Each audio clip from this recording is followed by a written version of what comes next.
Здравствуйте! В эфире информационная программа «Настоящее время. Азия» с главными событиями дня. В пражской студии я, Динара Аргин. Сегодня в программе. Таджикский сомони за неделю потерял 10% по отношению к доллару, а в Казахстане власти заявили, что навсегда отказываются от поддержки тенге. Возврата к практике бесконечного поддерживания курса национальной валюты за счет средств Национального фонда не будет. Любовь и ненависть в Бишкеке. Легко ли быть невестой по шариату, когда одни требуют надеть платок, другие его снять? Это же хорошо, если она будет носить платок. Думаю, многие хотят иметь именно такую жену. Судьба геев и трансгендеров в консервативном обществе. Бежать или ждать перемен? Возвращаясь на родину, в Таджикистан или Узбекистан, стригу волосы, надеваю мужскую одежду, меняю манеры, привычки, удаляю грудные имплантаты и потом приезжаю. Уезжая, опять все восстанавливаю.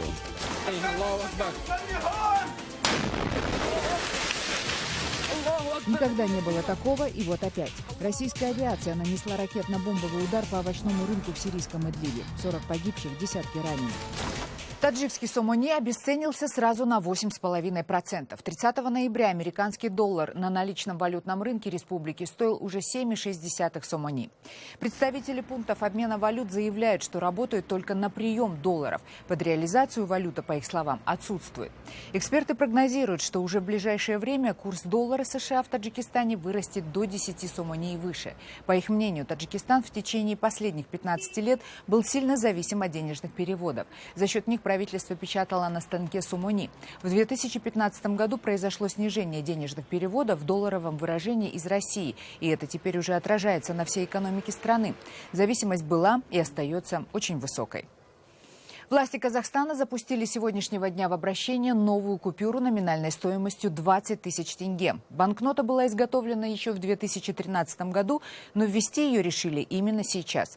За несколько месяцев тенге обесценился более чем на 35%. Нацбанк за последние 2 года потратил 28 миллиардов долларов на поддержание курса национальной валюты. Теперь же курс тенге больше не будет искусственно поддерживаться и останется плавающим.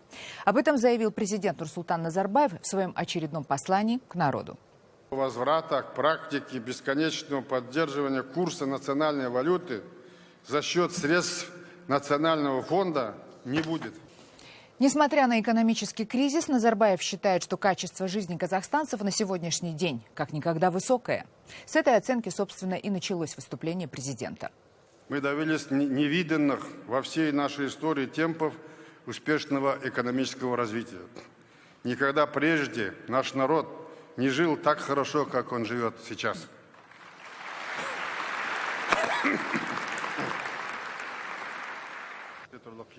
Однако в своем послании, несмотря на оптимистичное начало, Назарбаев в основном говорил о трудностях, с которыми предстоит столкнуться экономике Казахстана в ближайшее время.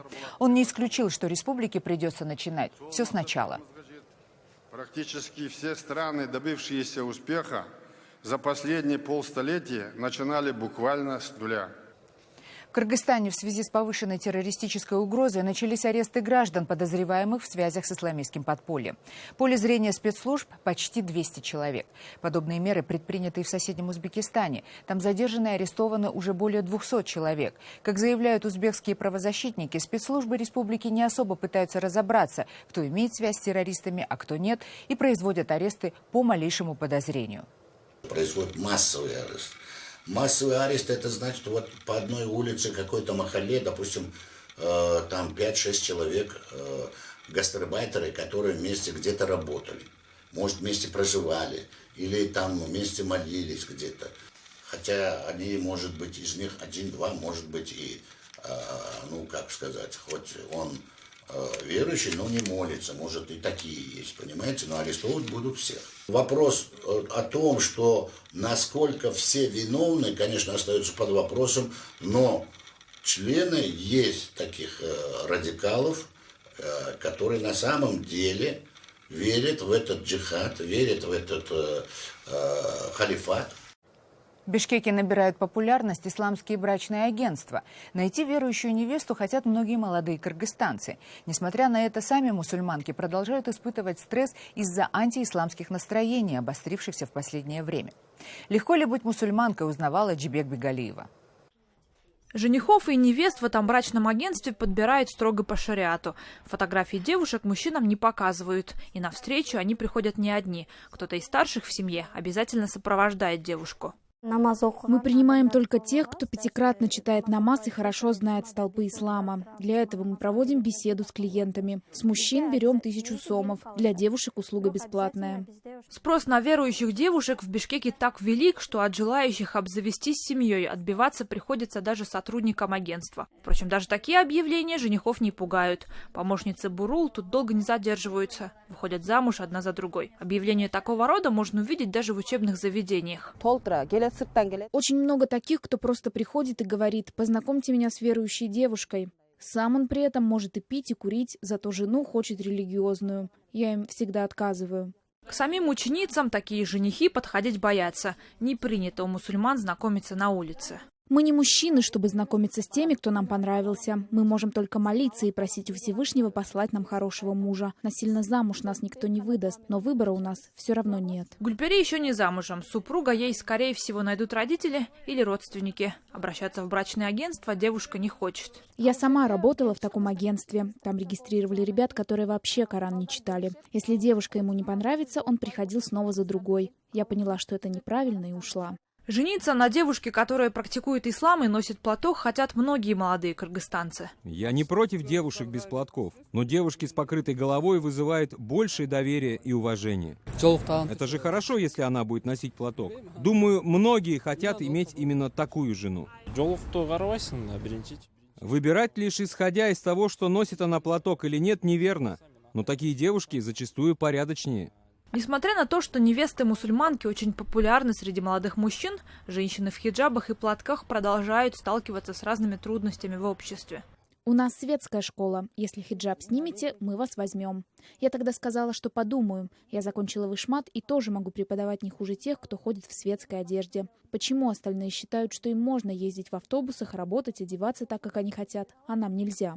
Девушке пришлось получить второе образование. В одной из столичных фирм Нургиза работает приходящим бухгалтером. Правда, самое неприятное, по ее словам, что с последними событиями в мире неприязнь к женщинам в хиджабах стала сильнее, чем раньше. Дюбек Бегалиев, Азат Нутумаков. Настоящее время. Бишкек, Кыргызстан. В то время как в Европе однополые браки превращаются в норму, в странах Центральноазиатского региона отношение к людям с нетрадиционной сексуальной ориентацией остается агрессивным. В Таджикистане, к примеру, такие люди становятся изгоями. Отворачивается не только общество, но и самые родные люди. Наш корреспондент Анушервон Арипов встретился в Душанбе с представителями секс-меньшинств и узнал, каким они видят свое будущее в этой стране.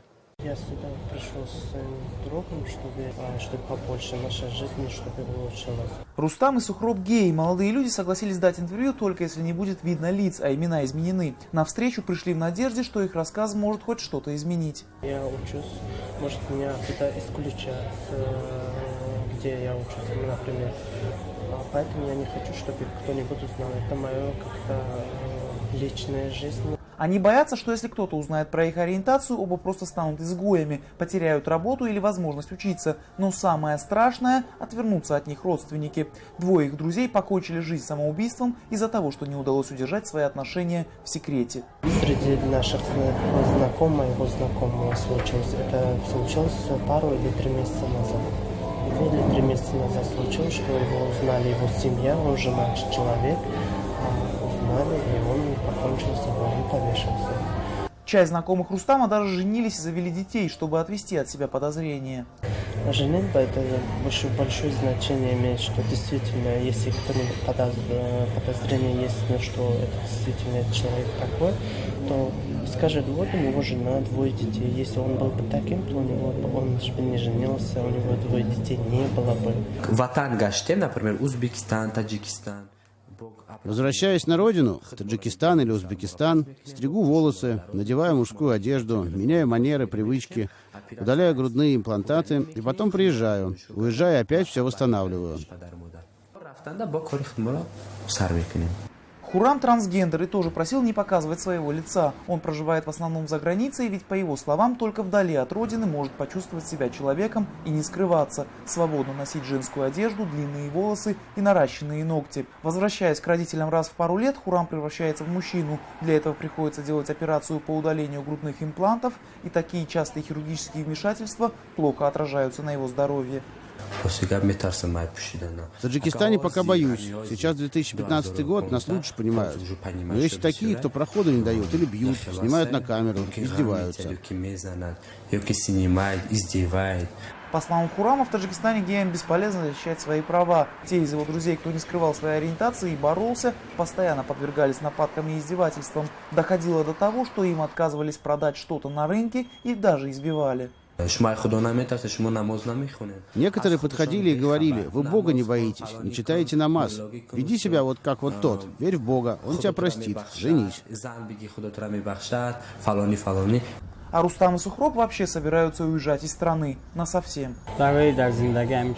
Чтобы не скрывать эту часть своей жизни, я хочу уехать в Германию вместе с близкими. Геи и лесбиянки Таджикистана живут довольно замкнуто, какие-то общие встречи и мероприятия проводят всего несколько раз в год. Да и то для этого используются арендуемые квартиры. Рестораны и клубы избегают, чтобы случайно не раскрыть себя. Из-за такого образа жизни геям заводить новые знакомства тяжело, спасает интернет. На одном из российских сайтов я нашел более 200 анкет таджикистанцев. Большинство ищут себе постоянных партнеров и серьезные отношения. Кому-то просто хочется общения. Правда, есть и те, кто предлагает себя за деньги. Владельцы анкет на сайте, с которыми удалось поговорить, называют несколько основных причин такого к ним отношения. Это не только религия, но и то, что власти их стараются не замечать. По их словам, достаточно ввести в общеобразовательных учреждениях и вузах предмет, который бы объяснял, что представители секс-меньшинств такие же люди, как и все, и тогда отношение к ним хоть немного, но изменится к лучшему. К тому же нет программ для самих геев, где их учили бы социализироваться и защищать свои права. Анушер Арипов, Насим Исламов. Настоящее время. Таджикистан. Далее в программе.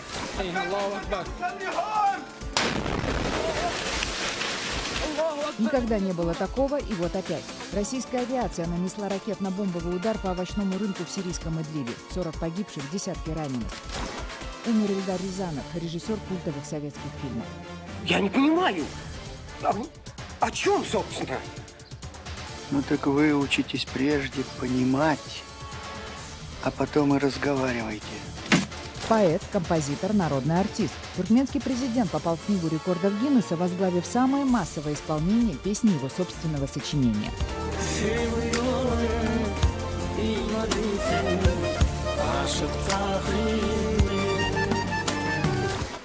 Российская авиация нанесла удар по городу Эрихан на севере Сирии. Бомбы попали в овощной рынок, расположенный в центре города. Погибли от 40 до 60 человек, десятки раненых. Об этом сообщает Рейтер со ссылкой на сирийские правозащитные организации.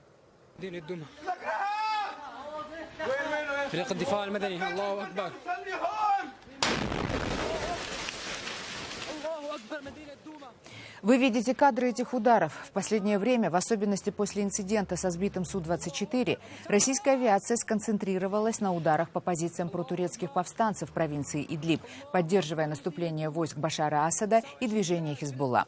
Эксперты прогнозируют, что военное равновесие может быть нарушено, и поддерживаемые Турцией этнические туркмены отступят на турецкую территорию. Более 2,5 миллионов человек могут оказаться в Турции в качестве беженцев. И эта ситуация способна спровоцировать Турцию на упреждающие действия. Тем временем турецкие власти передали России тело Олега Пешкова, погибшего командира российского Су-24. Как сообщают турецкие СМИ, тело пилота было доставлено в Турцию представителями этнических туркмен, на территории которых был сбит бомбардировщик. Именно боевиков из числа этнических туркмен российское командование обвиняет в расстреле катапультировавшегося летчика. Турецкая же сторона полагает, что передача тела пилота может стать началом процесса примирения между двумя странами. Между тем, анонсированная на экологическом саммите в Париже встреча Путина и Эрдогана, скорее всего, не состоится. На этой встрече турецкие и российские президенты должны были обсудить острейший кризис во взаимоотношениях, возникший после того, как турецкие ВВС сбили российский самолет. Как сообщалось, президент Турции Реджеп Эрдоган высказал желание встретиться с Путиным и обсудить проблему с глазу на глаз. Однако, как стало известно, президент России пока категорически отказывается встречаться с турецким лидером. В России, где введены экономические санкции в отношении Турции, уже почти неделю продолжает развиваться беспрецедентная антитурецкая истерия. И в первую очередь страдают не политики и не турецкие военные, а обычные граждане, связанные с Россией рабочими и нередко личными отношениями. За моей спиной находится крупнейший в Ростовской области фруктово-овощной логистический терминал «Форд». Это совместное предприятие бизнесменов из России, Азербайджана и Турции. В 2011 году, когда велось его строительство, местные фермеры возмущались. Они говорили, что таким образом Турция прокладывает кратчайшие пути для своей продукции и мешает развиваться местному сельскому хозяйству. Сейчас поставки новой продукции на склады прекращены, из терминала вывозятся остатки, а с флагштока исчез турецкий флаг. Турецкие бизнесмены по-прежнему владеют этим предприятием, в которое вложено порядка 10 миллиардов рублей. Основные арендаторы этих площадей – крупные торговые сети. Им сейчас предстоит искать, чем заменить турецкие апельсины, лимоны, хурму, а главное – помидоры и огурцы. Этот оптовый овощной рынок на окраине Ростова существует здесь с 90-х. Здесь ежедневно закупаются тысячи мелких торговцев, которые везут овощи и фрукты на продажу в разные районы города. Основной товар из Турции, поэтому все новости о запретах турецкой продукции здесь встречают с особенной тревогой. На вопрос о ценах торговцы отвечают уклончиво, боятся спугнуть покупателя, который и без того мельчает. Денег у людей все меньше, экономят на всем. Именно поэтому здесь так много всего турецкого. По данным Федеральной таможенной службы, с начала года Турция поставила в Россию продовольствие более чем на 700 миллионов долларов. Кстати, часть этих контейнеров сейчас стоит на таможне. Торговцы жалуются, что не могут получить уже оплаченные грузы. Елена Романова. Настоящее время. Ушел из жизни Эльдар Рязанов, талантливейший режиссер любимых советских фильмов, человек, с которым связана целая эпоха. По предварительным данным, причиной смерти стала сердечная и легочная недостаточность. Рязанову было 88 лет. Мы предлагаем вспомнить этого великого человека цитатами из его фильмов. Не пора ли, друзья мои, нам замахнуться на Вильяма, понимаете, нашего Шекспира? Не-не-не. Тебе больше нельзя, ты сегодня женишься. Я не забыл. Но если ты забудешь, я тебе напомню. Потому что я не пьянею никогда. Полковник в отставке, участник русско-японской войны. 905 года, что ли? 45-го. Завидую, как вы с мужем-то живете. Не жизнь, а именины сердца. Я не понимаю. О чем, собственно? Ну так вы учитесь прежде понимать, а потом и разговаривайте. Господи, не охнуть, не вздохнуть. Дни летят в метельный круг верти. Жизнь тропинка от рождения к смерти. Смутный, скрытный, одинокий путь. Господи, не охнуть, не вздохнуть.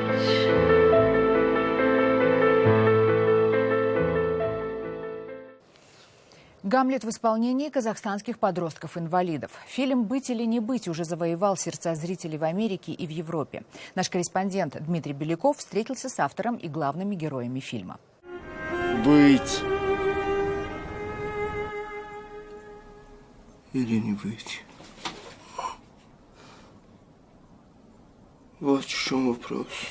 Казахстанский социальный фильм «Быть или не быть» – участник более 100 международных фестивалей. На 6 европейских и американских конкурсах эта картина завоевала главные призы.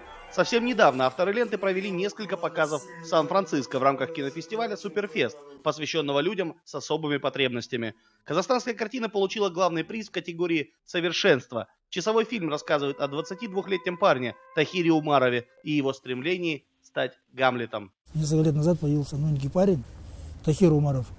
Он сильно заикался, передвигается на коляске.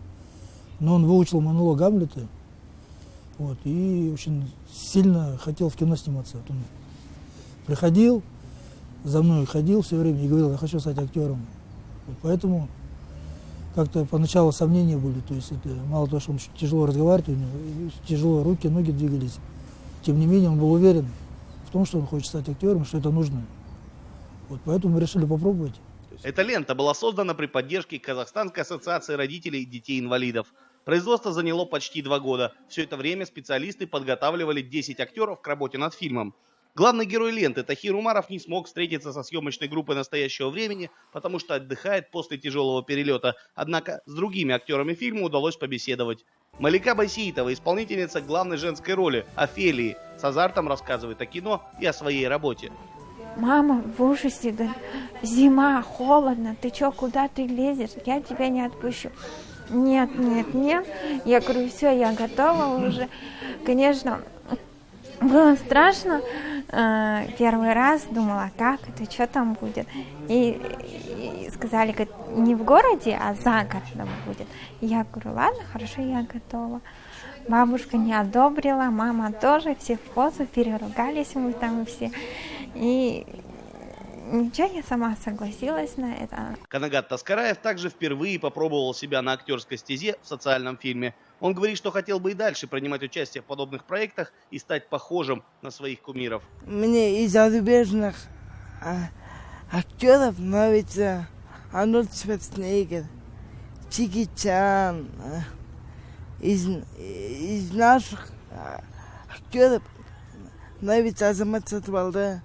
Я их фильмы смотрю, мне очень нравится, они как играют, они очень классно, они супер играют. Я хочу в будущем, как они стать. Несмотря на международное признание, в Казахстане фильм «Быть или не быть» не стал доступен широкой аудитории. Премьеры фильма и его прокат состоялись в 4 городах при минимальном количестве зрителей. А государственные мужи не спешат помочь авторам с продвижением ленты. Разница между ситуацией у нас и у них огромна, подчеркивает режиссер. Это земля и небо. Насколько там, это для людей созданы все условия. И насколько у нас еще далеко до этого, что над этим предстоит работать. По крайней мере, побывав там, вот, я для себя нашел, у меня у самого 2-я группа инвалидности. И я понял, что здесь надо много работать в Казахстане. И теребить депутатов, теребить власть, министерство, всех, кто этим занимается, чтобы они на это внимание уделяли побольше.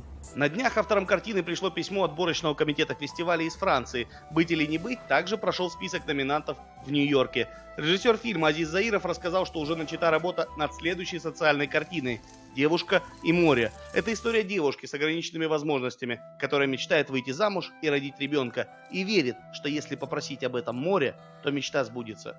Дмитрий Беляков, Павел Ангельгард. Настоящее время. Исполнение песни на слова и музыку президента Туркменистана Гурбангулы Бердымухамедова «Вперед, вперед, только вперед, любимая Родина» занесено в Книгу рекордов Гиннесса, сообщила РИА Новости со ссылкой на туркменское телевидение. Песню вместе с президентом одновременно исполнили 4500 человек, и это абсолютный рекорд для подобного президентского жанра. Пока видеоисполнение широкой аудитории недоступно, но президент Туркменистана появляется на публике в качестве поэта, композитора и артиста далеко не в первый раз.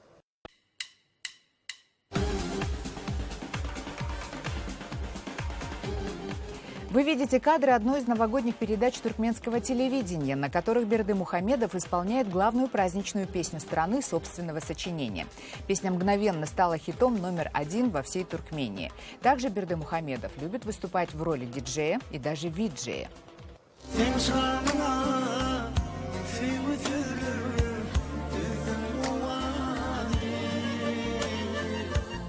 Это были все новости, о которых мы хотели вам рассказать. Читайте нас в социальных сетях и смотрите на сайте currenttime.tv. Мы встретимся с вами завтра в это же время. Всего доброго.